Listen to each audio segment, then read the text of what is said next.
Adaptation in Norfolk, on the edge of the sedgy fens and broads of the east of Norwich, and I'm with Rupert Read, and what a pleasure it is to be chatting to Rupert here in your back garden on a gorgeous afternoon, which we all love. Rupert's a philosopher and author, engaged in advocacy, politics and media, leading thinker and activist, formerly at UEA, so on the other side of Norwich, co-founder of Extinction Rebellion, founder of the wonderfully conceived Climate Majority Project, author of many groundbreaking books, and we'll kind of come to some of those in a moment, Rupert. So thank you so much for your time and for coming on the pod. Pleasure. Let's start with tell us a bit about yourself, and then perhaps how the Climate Majority Project, because that's one of your leading kind of interests at the moment, and we'll explore some of the other kind of concepts and areas of creative development, how the Climate Majority Project came about and what it's trying to do. So a little bit about yourself first of all. So as you say, I was an academic for many years. As my academic life went on, it gradually sort of came together in a somewhat satisfying way, because my interests, my deep interests in Wittgenstein, in philosophy of language and so on, started to come together with my interests in politics and the environment. In other words, I became a kind of eco-philosopher, a political philosopher with a special interest in the crises tragically affecting all of our lives and futures and world. And that was great, but it wasn't really enough. So for many years as well, I was very involved in politics, in the Green Party, in direct action. And then we get to about 2016, and that's 10 years ago now. That was a kind of crucial year for me. It was the year when the world's climate started to spin out of control, and it was the year when it became clear to me that the civilization that we're in is not going to continue, that we will manage to transform it radically, or, and unfortunately much more likely, it will collapse. And that massive realization, which I made known to the world in the series of works called This Civilization is Finished on various different platforms, This Civilization is Finished, that realization precipitated a further sort of change of direction for me. And looking back on it, it was the background to me getting involved in the founding, well, not really the founding, but the launching of Extinction Rebellion in 2018. There were people who were putting together Extinction Rebellion who were already founded it, and they put out this film called Heading for Extinction and What to Do About It. I was a very early adopter of this film, and as soon as I saw it, I was like, oh my God, these people have got the same insights as me as to how much trouble we're in, but unlike me, they've got a plan. So I sought them out and joined them immediately, Gail Bradbrook and Roger Hallam and the others, and I helped to actually launch Extinction Rebellion into the world publicly through The Guardian, through the first big public event that we had at the end of October in 2018. That was when I first met Greta Thunberg and so on and so forth. So Extinction Rebellion, of course, was a huge thing, and it was a huge thing for me and for, frankly, pretty much everyone who was seriously involved with it. It was a life-changing thing, very inspiring in many ways. After a couple of years of XR, it became very clear to me that XR had reached a ceiling. It wasn't going to break through and do more than it had already done, which was a lot in terms of waking the public and the world up to the climate and ecological emergency, in terms of making a further massive impact against climate denial, in terms of getting the UK Parliament to declare a climate and environment emergency. I organised the meeting with Michael Gove, which happened the day before that vote in Parliament, and more things we could talk about. But it became clear that by 2019 XR was running out of steam, and by 2020 it wasn't going to succeed in actually achieving its objectives. So I started thinking, along with a few others in and outside of XR, about what might come next, and I started talking about the need for what came to be called a new moderate flank in climate action, that XR had pushed the envelope, it had moved the Overton window, as was its intention, and it had created space for other things to move in and to emerge, and they were already starting to emerge. So it wasn't like myself and my colleagues said, oh, we need to have this new thing, a new moderate flank, it would be a complete new thing. No, it was more like we started to see what was already happening from out of and from outside of XR, and we tried to kind of name it and to start to give it some kind of identity.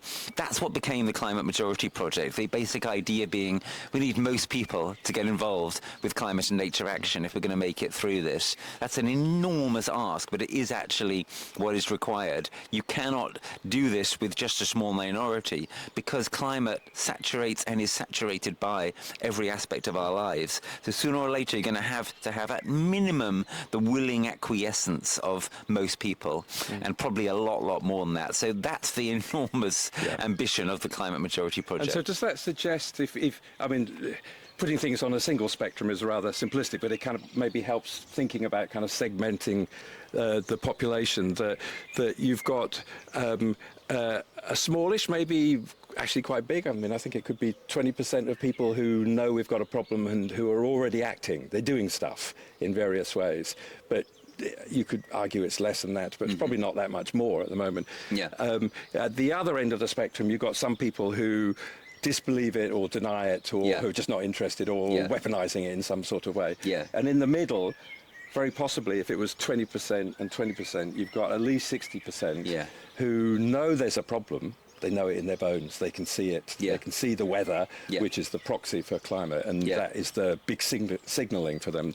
They see it in the mainstream TV news. It reports extremes almost every day, and they probably need a different kind of communication. Exactly. So how did you think about approaching that climate majority in the middle, who would need a segmented approach? Yeah. So that's the silent majority that we want to mobilize, and we're working on it in a number of ways. The one that I was going to single out for you today, because we now think it's hugely important, is what we call transformative adaptation or strategic adaptation. We've just done this report several months ago for the Climate Majority Project called Strategic Adaptation for Emergency Resilience, which is a slight mouthful, but it abbreviates conveniently to SAFER, which is the basic idea. We are not safe, and we're never going to be safe again, unfortunately, but we can become safer. We can reduce our exposure. We can become less vulnerable. Obviously, one of the ways you do that is by tackling the fundamental problems at source and reducing carbon emissions, etc. But it's way too late now to just think about doing that. We also need to think about how we protect ourselves together, how we move to protect ourselves together. And that can take all sorts of forms. We're working on it, especially in workplaces and in communities. The beauty of climate adaptation, of acting together to create resilience in the long chronic emergency we're moving into, and also in relation to the short emergencies that are the coming climate disasters. The beauty of that is it's something which is available to some extent and in certain ways to everybody, right? Everybody lives somewhere. Nearly everybody works somewhere or studies somewhere. Those places need adapting and making more resilient. Those systems, those professions, those organizations, churches, whatever it may be, there is a role for everybody in undertaking various forms of climate adaptation and resilience building. So I'll just give a couple of quick examples. So we collaborate with and incubate a growing number of organizations. We work with people, for example, in the deprived inner city of Birmingham, in Balsall Heath, where they're doing fantastic work, retrofitting and much more. Retrofit is an absolute win-win-win. It makes people more comfortable, it saves them money, it reduces carbon emissions. It also crucially reduces your exposure to very cold and very hot weather if you do it right. So it reduces your risk. It's a form of adaptation. Reduces your costs as well. Your absolutely. Costs. It's a win-win-win-win. It's a cost of living plus, as well as all these other things. Greener Henley, very different kind of community, posh part of the country, although actually, like most such places, there are plenty of people without much money in and around Henley as well. But quite a lot of people there are wealthier than people in Balsall Heath. People in Henley are very concerned about the climate and about adaptation because they've got the Thames on their doorstep. You know, the clue is in the name, Henley on Thames, right?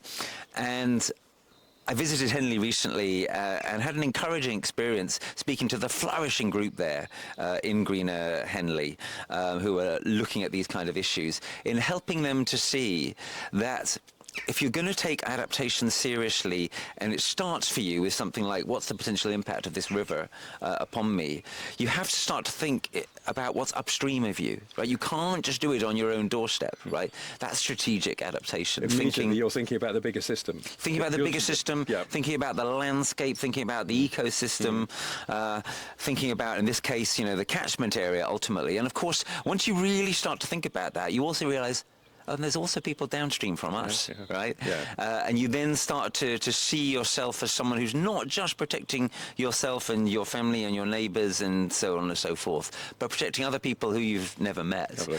And that's how you start to kind of broaden the picture. So that gives you a fragment of an idea of what strategic adaptation is about. And this is probably the single central element now in what we do in the Climate Majority Project. It runs through the vast majority of what we do, including our work on insurance, our work on what we call inner adaptation, which is building psychological resilience, etc. It's absolutely crucial, and everybody can get involved. Isn't it interesting how you can turn a negative into a positive in this way? That by say, we know that the climate crisis, the nature crisis is affecting almost every part of our lives. But that also, which could sound dispiriting and increasing anxiety, shoulder slump a little bit and so forth. But then it also says, well, actually, there are multiple entry points. Yeah. We're not all going to need to do the same thing, and we're not all going to need to want to do the same thing. But there's a place where you can start. Yeah. Absolutely. And that place may be different for you, and it may be different for your neighbour, which is fine. Yeah. Because actually this multiple pronged approach is going to be what's needed. Yeah. Which is actually stronger than saying to people, there's only one thing to do and you've got to do it. Because then people might say, actually, I'm kind of not really that interested in it in some way. It's kind of turning it around in a rather clever way, isn't it? Absolutely, yeah. What I often say to people is, don't ask us to tell you the one thing that you need to do. Think about what is the one thing or the two things or the three things, but often it's just one thing that you can do that will make the most difference, the area of your maximum possible contribution. For some people it will be through their job, for some people it may be through political activity, for many people it will be where they live, the community, the neighborhood that they're a part of, and starting in their own home. But, if you're going to adapt effectively, if you're going to prepare effectively for what's coming, you can't just do it in your own home.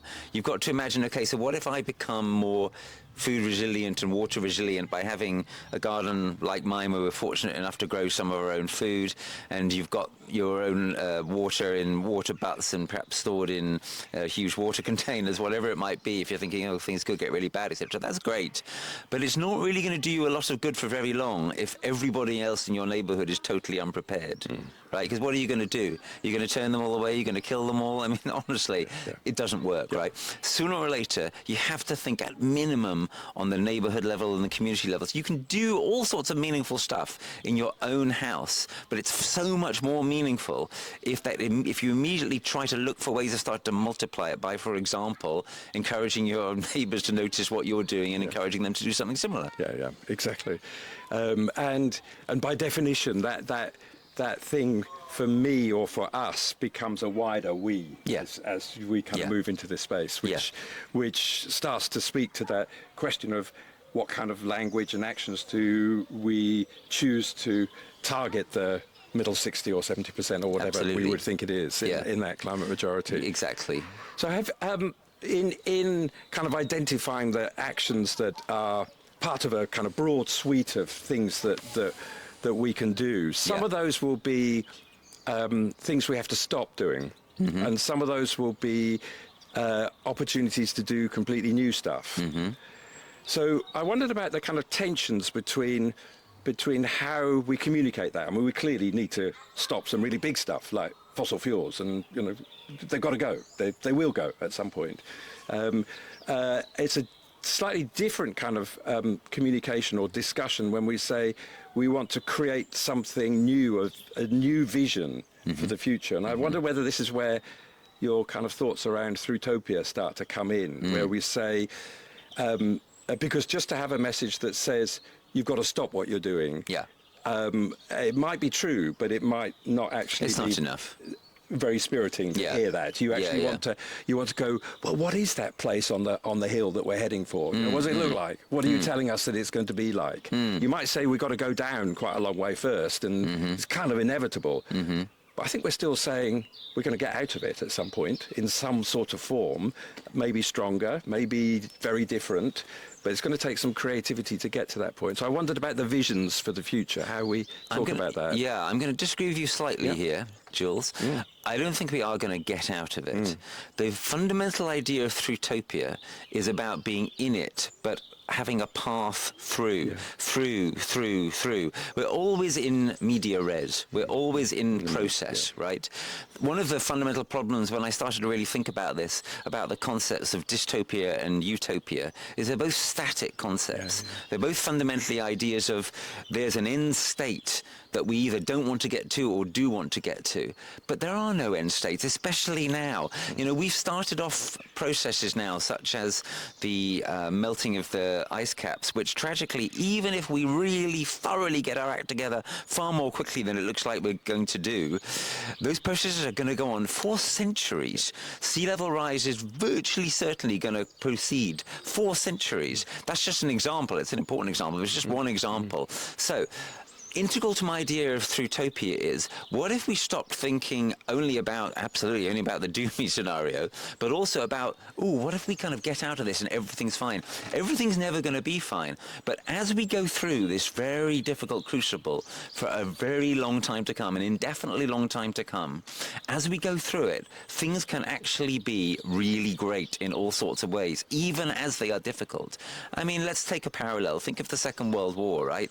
Awful time, right? People getting killed, people losing people they loved, no certainty about the future, thinking that maybe you're going to end up being taken over by Nazism, etc. So what else happens during the Second World War?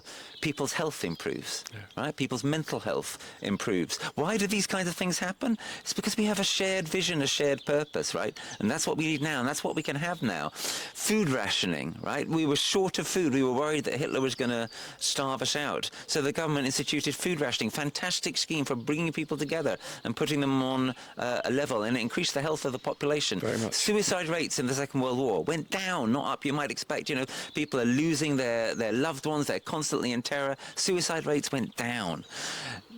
We don't want to have a war, right? We're in a war right now as you and I speak and record this interview in Iran. We don't want to have a war. We probably get wars whether we want them or not. But definitely what we're going to get, whether we want it or not, is the climate and ecological emergency. And also definitely what we're going to get is a growing polycrisis. We're going to get more and more difficult impacts for a long time to come from artificial intelligence, etc. So the idea of Thrutopia is, how do we find a path through, and basically more or less endlessly through, what is coming in the absolute best way of possible? Turning the bad stuff, as you said earlier, turning the bad stuff into good stuff, in the sense that when we face adversity, when we actually face it, right? The emotions that arise in us, the determination that we find, the community that we build, including in situations of disaster, right? It can be actually net positive, even while things are getting materially harder. That, I think, is the future that awaits us. Thrutopia is a vision of how we endlessly get through what is coming in the best possible way. It's thoroughly based in reality. It's not saying we're going to get out of the hole. It's saying, as we constantly try to make sure that we don't get buried in the hole forever, things can actually get better. Yeah, that's very interesting. And as you speak, I'm thinking back to the early discussions about when sustainable development appears on the kind of wider discourse in the late 80s, the Brundtland Commission, and as that kind of emerges into people's thinking, there's a strong thread that says that we will arrive at some point at somewhere at the station. Being developed. Right. It's a fantasy, this idea of being developed. You know, it's an incredibly dangerous idea. It's the most enormous hubris. It's why I've argued for a very long time against the standard model of developmentality and development. Yeah. Being developed is a terrible hubristic fantasy of a sort of pseudo-utopia. But if we have instead the idea of, okay, there are things that we want to change in order to move away from certain states. There are other things we want to move towards, and then there are impacts and crises coming at us which we have to roll with, which we have to transform around. That's a much more realistic notion. That's a notion of adaptation. That's a notion potentially of Thrutopia. That also seems to suggest to me that there's going to need a great amount of creativity from everybody. Oh, absolutely. And all sorts of different people. There'll be people working on technology, and there'll be artists and musicians and writers. And I'm particularly interested in how we create kind of broader story that allows people to feel as though they're part of a thing that is moving forward. In 1989, there was a UCL agriculturalist, anthropologist actually, called Paul Richards, who wrote a book called Agriculture as Performance. And he was making, in a sense, kind of precisely this point and saying, focus on poorer countries, agriculture, small farmers and so forth, saying it doesn't finish. The things you're working on are like a continuous performance. You're on a stage, you're performing, maybe nobody's actually looking, but you know, tomorrow it's going to be different again, and it's going to be, there's no end point. But what you then need to think about is the capabilities to be able to address that continuing challenge, which is, I guess what you're saying with Thrutopia is that if we're organized and we've got collective action, that's going to be stronger than one person. If we've got ideas about reducing our carbon footprints by replacing bad stuff with better stuff, then we're going to be stronger. And you can list, you know, 20 or 30 things straight off that kind of help in that. Yeah, absolutely. So this is the fundamental idea of strategic adaptation, and also of transformative adaptation, as in the little book that I did on that with Morgan Phillips and Manda Scott. As you say, it's an idea for everybody. It's especially an idea for everybody who is seeking to do creative work of any kind, you know, which includes, you know, architects and philosophers and so on. And above all, if you will, the people who have the most important responsibility of all here are those who are, as it were, professionally tasked with imagination. So I'm thinking especially now of artists, writers, filmmakers. Thrutopia is if we're going to achieve any elements of Thrutopianism in the real world, it's going to require all of us. It's going to require all of us to lean into the kind of adaptation spirit that we need. It's going to require enormous feats of creativity and imagination, and above all, that suggests that those who have to step up are those who are perhaps the best of all at this. They haven't, in my view, been doing a fantastic job until recently, as Amitav Ghosh argued in his book The Great Derangement. Unfortunately, novelists especially have really failed until very recently to step up and seriously address the climate and nature crisis. They are now starting to do so, and that gives me some kind of faith that the age of Thrutopianism might be dawning. I'm thinking of people like Ian McEwan.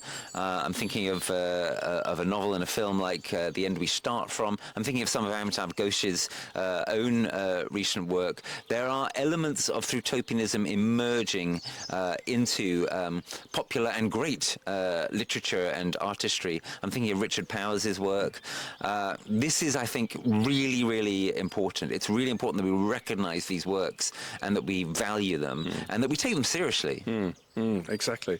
I mean, a good story lasts for 1,000 years. So, I mean, you know, our oldest stories have lasted a lot longer than that. You know, the oldest written one is 5,000 years old. And I often say that as a challenge to people when kind of creating a language about what they want to do and what they want to change in the world.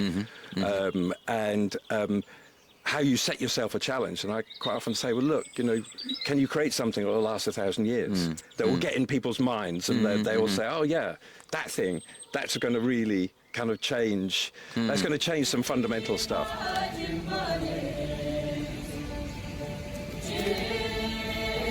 We need system level change, and we've had bits of it. So, for example, a number of the council houses around here where I live, this is a former council house. Some of my neighbours are still council houses. A number of those had solar panels put in by the council. That's great. You know, that's the kind of thing that should have been rolled out so much more already. better late than never, I guess. Imagine if it was on all 22 million homes in Britain. Yeah. I mean, you just think about that. Yeah. There was the news this week. We'll see what happens by the time the pod comes out. That plug-in solar is now permitted. So the minister has just said, yes, we can do that. And Germany did it a year ago. This is the kind of thing that you can put on balconies of flats. So you don't need a roof and you don't need a garden. Yeah, you can put it on your balconies. In Germany, 1.5 million people have installed them in a year. And that kind of suggests that if you get the technology that's accessible, it's not too expensive, and government facilitates with, taking away regulation or taking away or putting in place a positive policy, actually, boom, that thing could go quite quickly. And there's something else here as well, Jules, which is, it's virtually certain in my view now that we are going to experience various kinds of social breakdown and collapse type events, tragically. As that happens, things like the national grid are going to become very vulnerable. We are probably going to sometimes lose the national grid and the internet. These things are going to flicker. What we really need to do is to be trying to build in resilience such that people have solar panels and heat pumps and insulation systems and water systems and food systems and district heating systems, things which can continue to stand up if and when some of these national level or international level things do flicker. I think people are going to come to see that as more and more important in the coming years. Very good. Let's come to some of the questions that we put a wrap on the pod, Rupert. So you're proud. Pick a proud. Something that I know we've talked about this. It's formation of movements. It's a whole series of wonderful books. What would you point towards that we like kind of achievements? Yeah. That's a cute question. I've got two specific things I wanted to share. The first is that in 2018, just before we launched Extinction Rebellion, I was fortunate enough, I was sort of in the right place at the right time to be instrumental in ending the BBC policy of having a climate denier to balance climate scientists. Yeah. What happened basically is the BBC asked me on to debate against a climate denier. And I said, no, I won't do it. And I tweeted out that I wasn't going to do it. One or two people tweeted back saying, oh, you should always take the opportunity, take the opportunity, etc. But within a few days, I had 40,000 retweets and news articles from around the world about the fact that this tweet had completely blown up because people had obviously thought, yes, that's right, we shouldn't debate the buggers. Yes. And it was the single most viral thing I've ever done. And through a chain of events over the next couple of months, it appears to have led to the BBC that autumn saying, right, that's it, we're not going to do this anymore. It's past time for having the Nigel Lawsons, etc. of this world getting equal time if people actually know what they're talking about. So I'm quite proud of that. Very good. Lovely. And then the much more recent one, I'm proud of the role that I've been playing, that I'm still playing right now as we record this, in the publicity of the National Security Assessment on biodiversity loss and ecosystem collapse that was commissioned by the government last year. They were supposed to publish it. They decided last October not to publish it. There was a freedom of information battle, which resulted in it being published a couple of months ago as we record this. Only it turned out that what had been published then was not still the full version. So I've been working on the media and through my contacts in government and behind the scenes to try to get this story to go big and to get the media to really take it seriously. And it's been hard, but we have had success. In particular, what I'm very proud of is the story which I helped to engineer the conditions for, which appeared on ITV. And if anyone hasn't seen it, I really recommend you see it. Perhaps you can put it in the show notes. The ITV, in particular, the 9-minute explainer that ITV did about what's in the actual, still suppressed version of this report, which is by the Joint Intelligence Committee. It was presented at Cobra last October. And so, this is, if you're someone watching this who's like, well, this is all great, but about it. I'm not really sure whether I believe everything Extinction Rebellion says. Maybe they're alarmists or something. Okay, do you think that MI5 and MI6 are alarmists?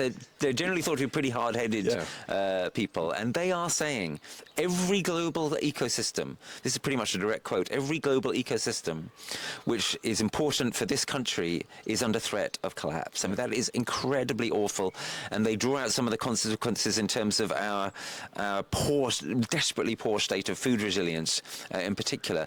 Everyone needs to know this, because if we don't know about it, how can we actually know how to prepare? Can't plan. Right? Yeah. So this is a great wake-up call, and yeah, I'm proud that I've played a role in getting this out through the Times, through ITV. There's a lot more to be done, but it is happening, and it is contributing to a situation where it's becoming harder and harder for the idiots in Spiked or Reform UK, etc., to get away with saying, oh, well, you climate alarmists, etc. You know, do they think that MI5 and MI6 are alarmists? Yes, yeah. It is the topic moves into a new sphere, and then a new set of. You can see why they didn't want to publish it, but yes, it's interesting. That's right. It's interesting. A personal hole, being in a hole and getting out of the hole. Yeah. You know, kind of for you personally, for our guests. How did you get out? What was it that allowed the challenge to be overcome? Yeah. So I'm going to give another recent one here, and it's very personal. I'm going to tell you what happened to me this past Christmas. So I've been working very hard in the autumn, probably overworking. Came towards Christmas time, thinking of finally clearing my desk, finally getting through it, finally some days off. I was like hanging on for Christmas, hanging on. Got to Christmas Eve, I was sitting in that room there, I finally cleared my desk. It's a beautiful afternoon, it's lunchtime, I'm like, oh, this is so good. I can relax. Just me and my wife for the next few days. Nothing to do. Turning the phone off. Everything is going to be so great. A few hours later, I found myself in a really awful hole. I found myself in a state of extreme polycrisis anxiety. Now, I've had, as probably many people watching this have had over the years, episodes of climate anxiety, eco-anxiety, and some of them have been terrible. But in the last few years, I felt that I was able to deal with them. I had ways through them. I would typically phone a friend, do a bit of meditation, work on it for a few hours or at most a day or so, and then I'd sort of be out the other side. But this wasn't like that, because for the first time ever, I found myself worrying really badly about climate and ecology and AI and geopolitics and democratic threats to our democracy all at the same time. And I can tell you, if you haven't experienced that yet, it's a lot harder than just worrying about climate, which is hard enough. So I found myself in this awful, awful hole, and I didn't know what to do about it. And so I had the weirdest Christmas ever, pretty miserable, difficult Christmas. When this kind of thing happens to me, because as I say, I have experienced stuff like this before. When this kind of stuff happens to me, I use it to the max. I instantly went into various kinds of meditation, including developing new meditations. I phoned various kind of friends. I spent time kind of reflecting deeply and walking in nature, and various things came out of it, including various practical changes. For example, I've now finally given up working on Saturdays. I'm really taking the whole weekend off, and this is making my life more manageable, and my personal state less vulnerable. I'm less exposed as I was so exhausted on that Christmas Eve afternoon. But perhaps more interestingly to listeners, what I also found especially with the help of one or two climate majority colleagues who I consulted around about the 26th, 27th, 28th, when I was still really going through it, was a deeper understanding of what was going on. So what one person in particular said to me is, Rupert, the way I'm seeing this is the world is entering into a kind of state of breakdown and partial collapse, and so are you. You're being the microcosm of the macrocosm. This person said to me, this is what you teach. This is what you teach in your spiritual adaptation work, for example, Rupert. This is you're experiencing it yourself now. It's real in you, and that shouldn't surprise you so much. And when I saw it that way, I thought, oh yeah, that's right. That's nice. It kind of it made a deeper sense, and I was able to experience what was happening to me as part of something much bigger, and not just as a kind of individualized psychological crisis, but truly part of what's going on around the whole world and on a much bigger canvas. And that was how I started to get out of it. Now, again, have I really kind of completely got out of it? Well, my life has changed. I've entered into a deeper sense of collapse awareness, of thinking that Thrutopia is probably going to be, if it occurs, is going to occur through collapses, through breakdown events, etc. But yes, I'm through it, at least in the sense that I'm no longer in a state of kind of crisis. My sleep is no longer ruined as it was for quite a while, and I feel like if I get another episode of polycrisis anxiety again, I'll have a better idea of how to handle it. Although I'm trying to make sure there's no hubris and no complacency, because that was part of the problem that I had on the 24th of December. I was kind of thinking to myself at the back of my mind, climate anxiety type stuff, yeah, it's never going to really take me down again. When I did get taken down, it was hard. But yeah, I feel like I'm kind of through it in a sort of thrutopian sense, hopefully. It's a lovely story. I'm glad you told it like that. I mean, it's a deep challenge, but it's interesting how those things that happen to us, at some point, maybe there's an inflection point where we can turn that to be useful. Oh yeah, kind of put it in that way. Absolutely, and that is a path, this thrutopian path. Exactly, and that is what I always try to do now. So I've already integrated this into my spiritual adaptation teaching and so on. A hero or a heroine? A slightly loaded question, because these terms are used in kind of difficult forms. All our people are heroes. Well, it's kind of people that you looked up to. I mean, that helped in the journey in some sort of way. Maybe there was the person you just explained, you just described, who gave some key advice at a key moment. But a heroine or a hero? Who would you pick? So I do think that it's important that when we think of heroes and heroines, we are prepared to think of collective versions of them. Exactly. But I am going to pick an individual, because when you asked me that question, one person came to mind, which is my recently departed teacher and mentor, Joanna Macy, who's influenced me such a lot in terms of being the background for my spiritual adaptation work, in terms of influencing a lot of the writing and the practices that I've done for a lot of years now around grief work, around sort of trauma healing, what we call inner adaptation.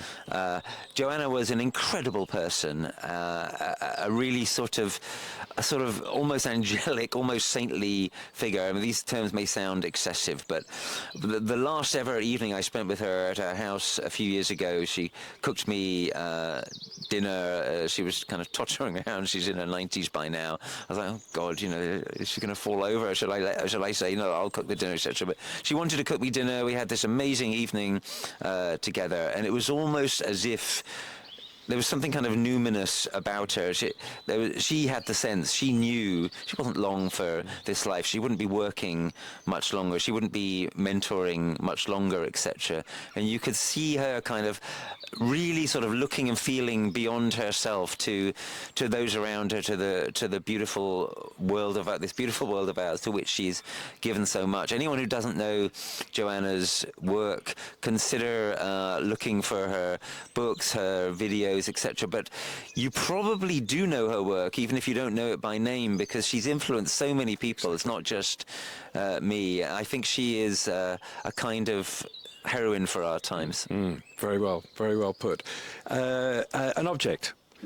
Yeah. Well, I've chosen a photograph. So this is a photo of me and Greta Thunberg from during the April 2019 Extinction Rebellion, when she came to London, and the timing was fantastic.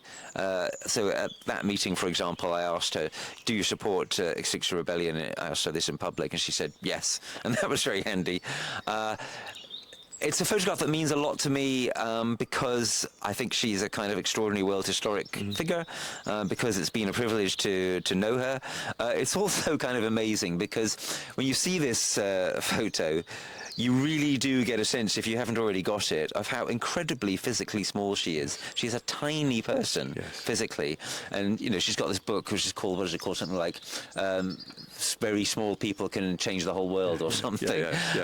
It is Beautiful quite idea, isn't it? I mean, it's quite inspiring that someone who is so very small can have this kind of outsized influence. And I'm speaking almost in metaphors here, right? But it does seem to me that there's something tremendous about a teenager, a girl, someone who is very small physically, has, you know, very little physical strength, who has various mental issues that she's wrestled with, etc., was able to step up and do something so important. And I think it gives us a sense of, well, if someone like that can do something so influential, then actually the potentialities are there for many of us to do something which is far bigger than we think. And that is exactly what I believe, that most of us are capable of far more than we dare to imagine. Brilliant. Love it.